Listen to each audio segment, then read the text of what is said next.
قال الله تبارك وتعالى وإن تتولوا يستبدل قوما غيركم ثم لا يكونوا أمثالكم صدق اللہ العظیم۔ محترم بزرگوں اور دوستوں، دینی اور ایمانی بھائیوں، جس طرح سے آج مسلم سوسائٹی میں، مسلم سماج میں خرابیاں پیدا ہو رہی ہیں، اور خاص طور سے مسلم نوجوان بچے اور بچیاں غیر اسلامی کلچر، غیر اسلامی تہذیب اور غیر اسلامی لباس اور غیر اسلامی رہن سہن اور غیر اسلامی طور طریق کو اپناتے جا رہے ہیں، اور جس سے پوری مسلم سماج کی نسل و ارتداد کی طرف بڑھتی جا رہی ہے۔ فکری اور ذہنی ارتداد اور اسی طرح سے تہذیبی ارتداد، اور بہت سارے لوگ وہ ہیں کہ عقیدے کے اندر خرابیاں پیدا ہو گئی ہیں۔ یہ ساری چیزیں وہ ہیں کہ جن پر ہمیں غور کرنا چاہیے، اور بہت ضروری ہے ہر عقل مند مسلم کے لیے، مومن کے لیے، کہ وہ ان کے اسباب پر غور و فکر کرے اور پھر ان کا حل تلاش کرنے کی کوشش کرے۔ بنیادی طور پر اس زمانے کے اندر جو ارتداد پھیل رہا ہے، اس کی ہم 3 قسمیں کر سکتے ہیں۔ نمبر 1 فکری اور ذہنی ارتداد، اور دوسرا تہذیبی ارتداد، اور تیسرے عقیدے کا ارتداد۔ سب سے زیادہ اس میں جو حساس اور خطرناک مسئلہ ہے وہ فکری اور ذہنی ارتداد کا ہے، کیونکہ سب سے پہلے جو چیز ذہنوں کو متاثر کرتی ہے یا ذہنوں کو خراب کرتی ہے وہ غیر اسلامی سوچ ہے،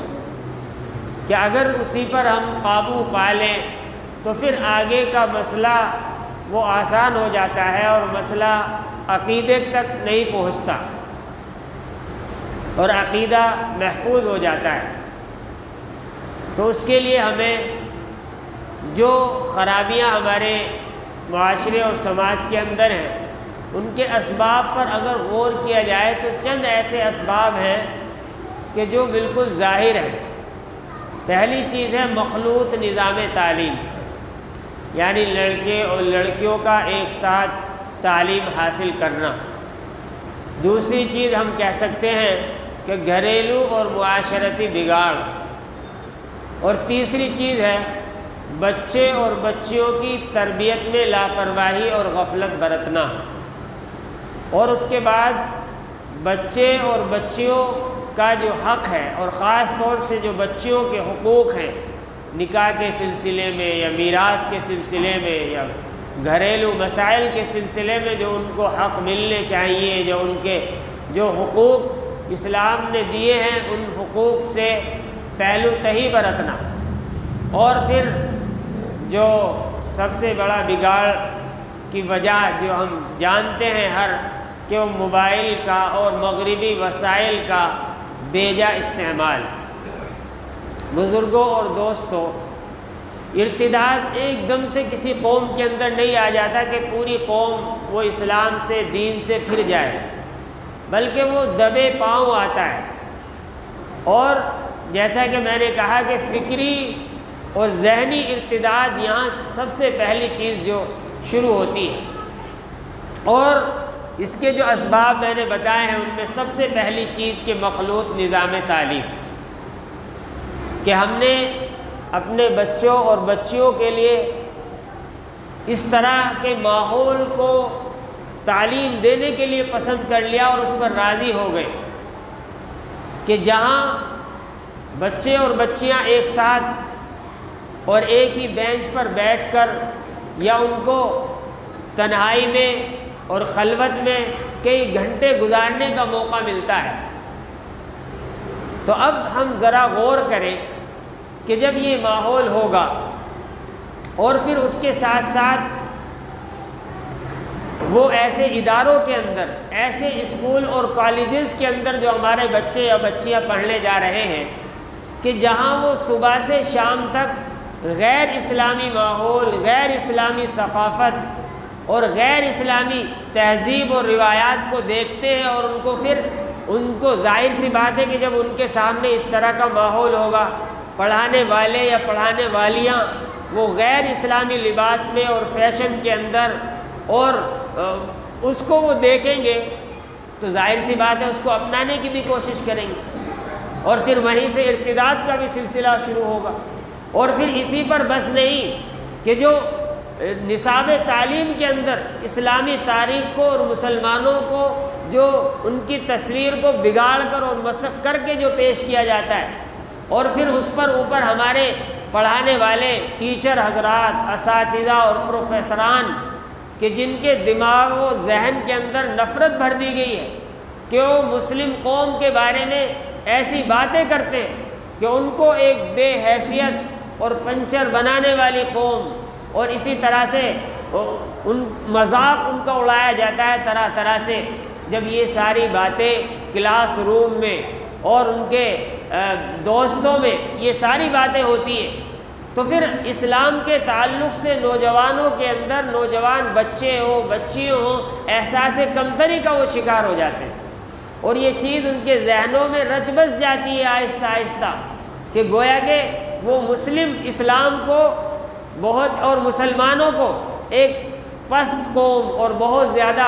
غیر مہذب قوم سمجھنے لگتے ہیں، جس کا نتیجہ یہ ہوتا ہے کہ پھر ان کے تعلقات ان لوگوں سے شروع ہو جاتے ہیں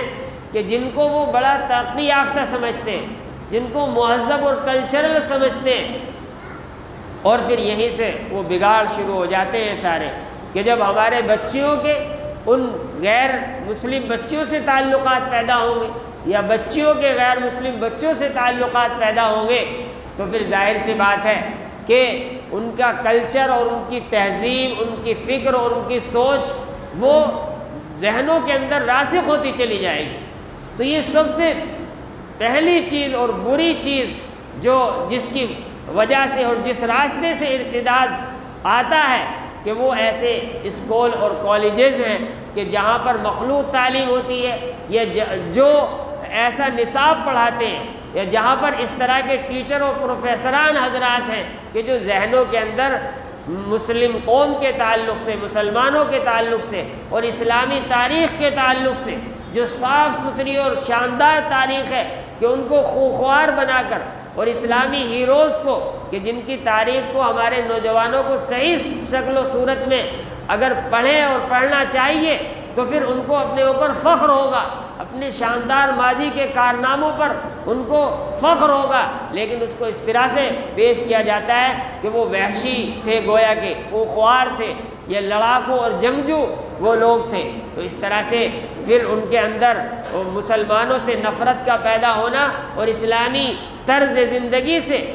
نفرت کا پیدا ہونا اور ارتداد کا پیدا ہونا یہ ایک فطری بات ہے، بالکل ظاہر سی بات ہے۔ تو سب سے پہلی چیز یہ ہے، اور پھر جو دوسری چیز ہے جہاں سے ارتداد شروع ہوتا ہے کہ وہ ہمارا اپنے بچوں اور بچیوں کی تربیت پر دھیان نہیں دینا، کہ ہم ان کو رات دن اپنے سامنے غیر اسلامی طور طریق اپناتے ہوئے، غیر اسلامی رہن سہن اور اسی طرح سے غیر اسلامی لباس خاص طور سے ان کو پہنتے ہوئے دیکھتے ہیں، وہ ہمارے سامنے آتی ہیں،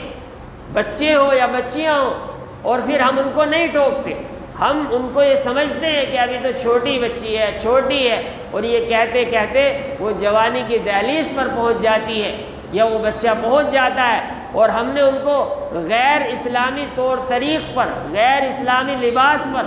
شارٹس کپڑوں پر نہیں ٹوکا،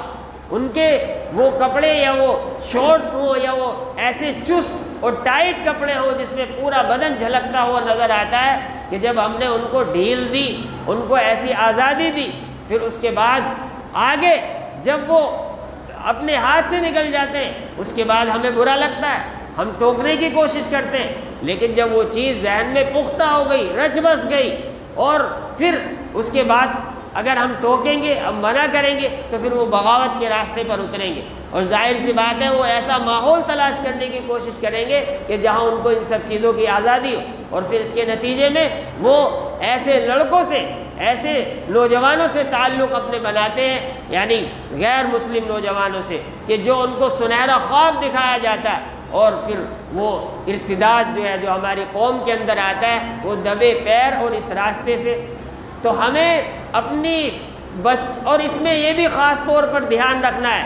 کہ تربیت کرنے میں یا ٹوکنے میں ہمیں بچوں اور بچیوں یعنی لڑکوں اور لڑکیوں کے درمیان کوئی تفریق نہیں کرنی ہے۔